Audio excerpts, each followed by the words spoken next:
Sometimes fantasy stories get better and weirder the moment you stop desperately making stuff up yourself.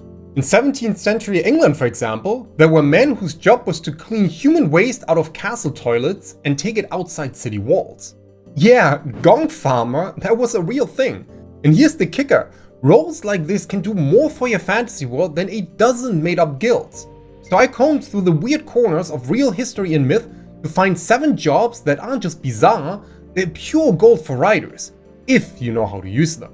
And to kick things off, let me show you what happens when someone makes a living by absorbing other people's sins. Picture this, a hooded man waits at the edge of a quiet village, standing just outside a candlelit home. Inside, a family lays out a plate, bread, salt, and ale, placed gently on the chest of the dead. When the door opens, there is no greeting and no words, just the ritual. The hooded man steps inside, eats in silence, and leaves the same way he came. Behind him, the family crosses themselves. The soul is finally clean, and the burden's been passed. No one thanks the hooded man though. He's needed but shunned. Tolerated only because someone has to do the dirty work of grace. That's the job of a sin eater, an old tradition found in parts of Wales and the border countries of England. The idea was simple if disturbing. Eat food from the body of the dead, and you take on their sins. In a fantasy world, that tension can be gold. You've got a character who walks the edge of sacred and profane. Maybe they believe in what they do, maybe they don't. They could also have started as a scammer and ended up a true believer. Whatever the route, the story potential isn't just in the ritual, it's in the consequences. A sin eater sees everything. Every secret grudge, every deathbed confession, every village cover-up. And yet, they are still alone at the edge of the room, one crust of bread away from damnation. Put them in a village where everyone nods at them, but no one dares to look them in the eye. Or raise the stakes even further. Make them part of a royal order of cleansers, who are ritually fed before executions. You could also consider to invert the whole thing. What if the sin eater is royalty, not the outcast? What if the heir to the throne must absorb the ancestral sins of their bloodline to claim power? Suddenly your world isn't just spiritual, it's political, personal, and loaded. So if you want to use roles like the Sin Eater in your own story, I've put together a free worksheet that gives you all 7 bizarre jobs, each with quick prompts and brainstorming guidance. Links in the description below. But having said that, not every burden is invisible like the Sin Eaters. Because in the next role, the blood doesn't stay symbolic, it ends up literally in jars. Imagine a woman wades into the swamp at dawn, skirts tied up, legs bare. The mud sucks at her ankles, the water is cold.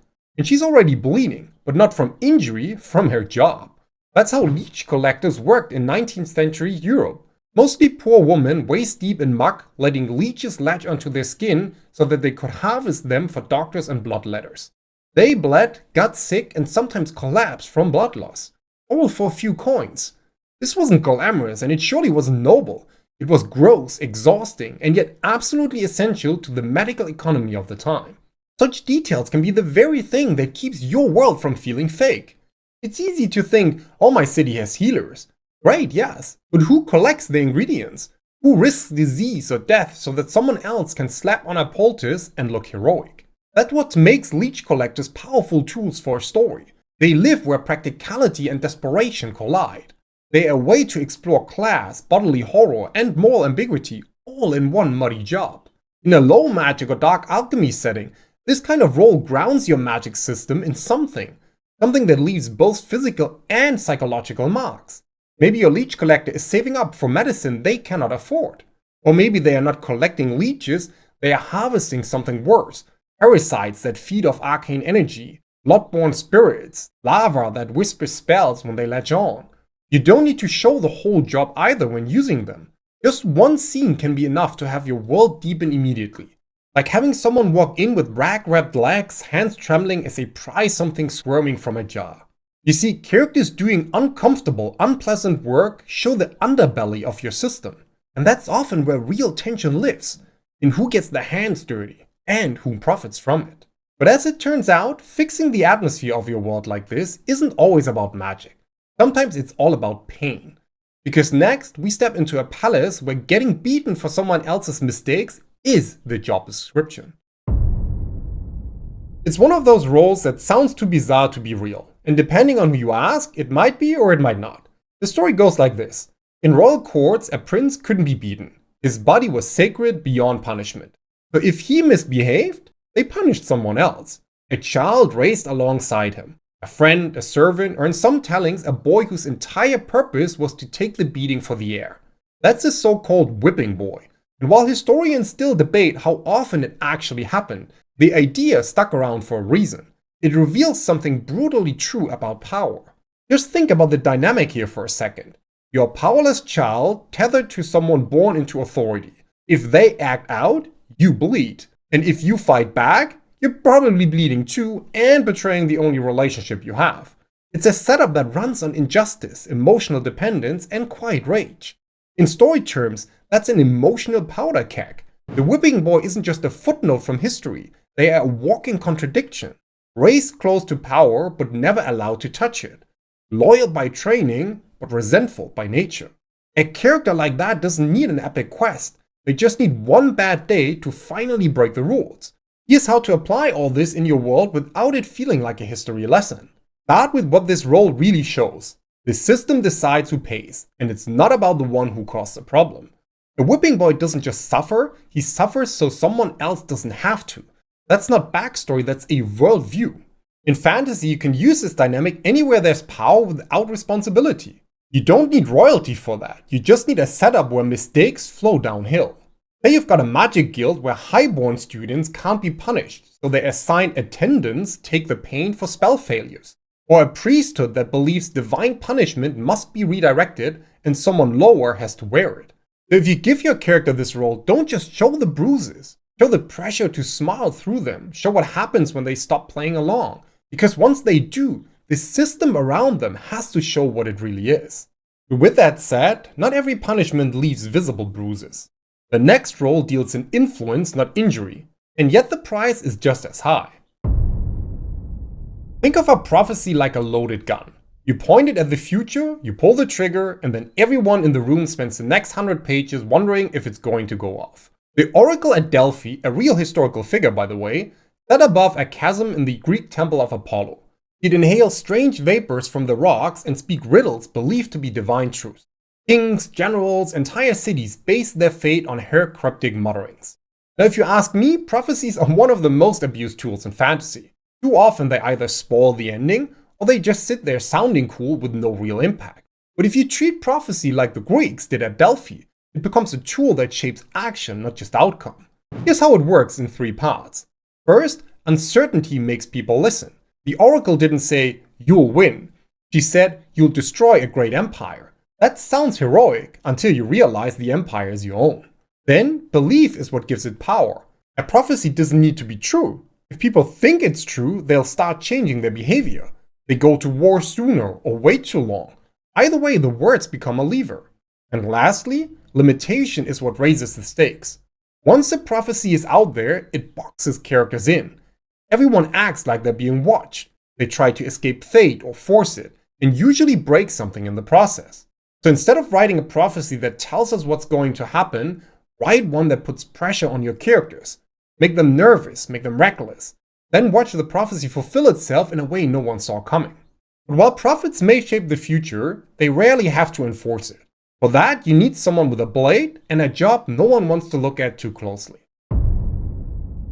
This character wore a hood because no one wanted to see his face. Not because he was ashamed, but because the town was. The man who sung the axe was necessary, but no one wanted to make eye contact with that necessity.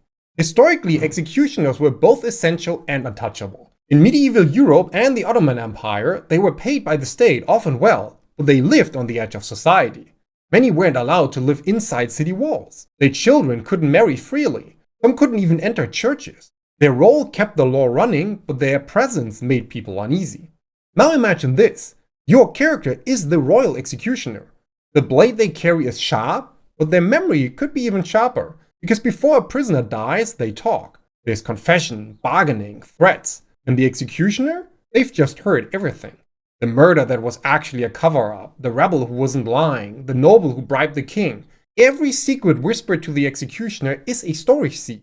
And the moment your character starts keeping track, you've got a walking archive of state rot, who can't speak without being hanged next. You can build an entire subplot around how your world treats the people it relies on most. Where does your executioner live? Not in the city center, probably near the walls, or worse, maybe even outside them entirely. People don't want to see them on the street. They don't get invited to weddings. They eat alone even after doing the hardest job in the kingdom. You see, the executioner doesn't just carry out justice, they carry the leftovers, until the load they have to carry becomes too heavy and they break. But not all marks are hidden. Some are carved in plain sight. Let me show you the people who shape identity with a knife and turn belief into something you wear on your skin. You see, fantasy often forgets that belief is a body thing too. You don't just show culture in temples or chants, you show it in scars, ink, flesh. And that's where the ritual specialist comes in. In many ancient cultures, rites weren't metaphorical, they were performed on the body. Circumcision, scarification, sacred tattooing, bone shaping. These roles weren't decorative, they were how identity was inscribed. It's easy to think of culture as costumes and languages, but those change. Ritual cuts deeper. It says, I belong to this group forever. Even if I change my name, even if I betray them, my body still marks me. And that gives you a story tool with real consequences. Say your character is branded during childhood with a sacred symbol. That mark grants them access, but also binds them to a path. Now what happens when they question that path? Or you can flip the whole thing. Maybe the ritualist actually doesn't believe anymore. Maybe they are carving patterns they no longer understand. Just going through the motions while everyone else prays. All this gives you an opportunity to show how religion, class, and power intersect. Nobles could be the only ones to get gilded tattoos, or rebels could be carrying hidden scars from outlawed rituals. Maybe the ritualist is even the last person alive who knows the old pattern and someone wants it forgotten. Suddenly there's a looming death threat. What matters is how the ritual leaves a trace. You don't need to explain the whole ceremony, just show the result. A bandage wrapped too tight, a stain that won't wash off, a child flinching when someone asks what the mark means. That's how belief becomes real in a story, when it shows up on the body and carries meaning alongside it. But having said that, don't just collect weird world-building facts here. Use them. Download my worksheet now and you'll get prompts to help you turn every one of these 7 jobs into story conflict, secrets, and memorable scenes. The link is still in the description below.